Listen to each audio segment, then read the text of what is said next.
ஒரு ஊரில் ஒரு சோம்பேறி காகம் இருந்துச்சு. அது ஒரு மரத்தடியில் கூடு கட்டி வாழ்ந்துட்டு வந்துச்சு. அந்த கூடு எப்படி இருந்துச்சுன்னா, அதை ஒழுங்காக பராமரிக்காமல் ரொம்ப குப்பையாகவும் காஞ்சி போயும் இருந்துச்சு. அதில் உள்ள குப்பைகளை சுத்தம் பண்ணாமல் அந்த காகம் அதிலேயே வாழ்ந்துக்கிட்டு சாப்பிட்டுக்கிட்டு இருந்துச்சு. காகத்தோட கூட்டுக்கு பக்கத்திலேயே குருவி ஒன்று கூடு கட்டி வாழ்ந்து வந்துச்சு. குருவியோட கூடு ரொம்ப அழகாகவும் சுத்தமாகவும் இருந்துச்சு. ஒரு நாள் இரவு நேரத்தில் இடி மின்னலோட நல்லா மழை பெய்ய ஆரம்பிச்சிச்சு. அதில் காகத்தோட வீடு ரொம்ப டேமேஜ் ஆயிடுச்சு. இதுக்கு மேலே இருக்கவே முடியாது அப்படிங்கிற மாதிரி ஆயிடுச்சு அதோட கூடு. நம்ம வீடு இப்படி ஆயிடுச்சே, இனிமே நம்ம எங்க தங்குறது? பேசாம நம்ம போய் மீனுக்குருவி வீட்டில் தங்கிக்க வேண்டியதுதான். அவ வீடு புது வீடு தான், அங்க எல்லா வசதியும் இருக்கும். நம்ம ஜாலியா அங்கேயே தங்கிக்கலாம், போய் அவ வீட்டிலேயே இருக்கலாம். மீனு, மீனு, நான் முத்து அண்ணா வந்திருக்கேன், கதவை தரமா?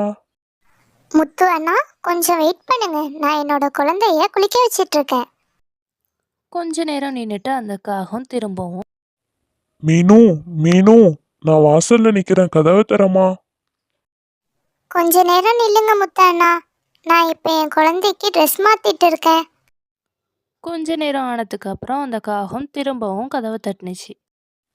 மீனு தங்கச்சி, சீக்கிரமா வந்து கதவை திறந்து விடு. கொஞ்சம் நில்லுங்க முத்து அண்ணா, நான் இப்பதான் என்னோட குழந்தைக்கு பவுடர் அடிச்சுக்கிட்டு இருக்கேன். கொஞ்ச நேரத்திலேயே அந்த காகம் மழையில் நல்லா நனைஞ்சிருச்சு. அதுக்கு குளிரவும் ஆரம்பிச்சிருச்சு. அதனால காகம் குருவிக்கிட்ட போய் சொன்னுச்சு, மீனுக்குருவி, நான் மலையில நல்லா நனைஞ்சிட்டேன், எனக்கு குளிர் தாங்க முடியல, தயவு செஞ்சு கதவை திறந்து விடு.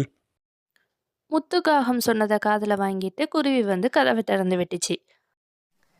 உள்ள வாங்க முத்து அண்ணா, இந்தாங்க டவல், இதை வச்சு நல்லா தொடச்சிக்கோங்க. ரொம்ப நன்றி மீனுக்குருவி. முத்து அண்ணா, நீங்க இங்கேயே உட்காந்துருங்க, நான் போய் குளிச்சுட்டு வரேன். அப்படின்னு சொல்லிட்டு மீனுக்குருவி குளிக்க போணுச்சு. அந்த நேரம் மீனுக்குருவி சமைச்சு வச்சிருந்த பிரியாணியோட வாசனை காக்காக்கு மூக்க தொலைக்க ஆரம்பிச்சிருச்சு. ஆஹா, என்ன ஒரு வாசனை!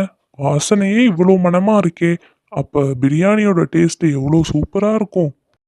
அப்படின்னு சொல்லிட்டு அந்த காகம் சமையலறை பக்கம் போணுச்சு. அங்கே மீனுக்குருவி செஞ்சு வச்சிருந்த பிரியாணி எல்லாத்தையுமே மிச்சம் வைக்காம சாப்பிட்டுருச்சு.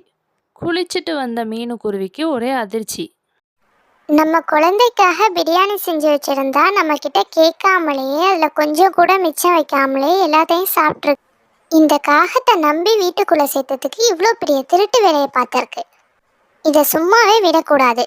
அப்படின்னு சொல்லி மீனுக்குருவி ரொம்ப கோவத்தோட எரிஞ்சிக்கிட்டு இருக்க தீக்கட்டையை எடுத்து காகத்தோட மேலே தூக்கி எரிஞ்சிச்சு. அதில் உள்ள நெருப்பு காகத்தோட மேலே பட்டு வலி தாங்க முடியாமல் கத்திக்கிட்டே ஓடி போயிட்டு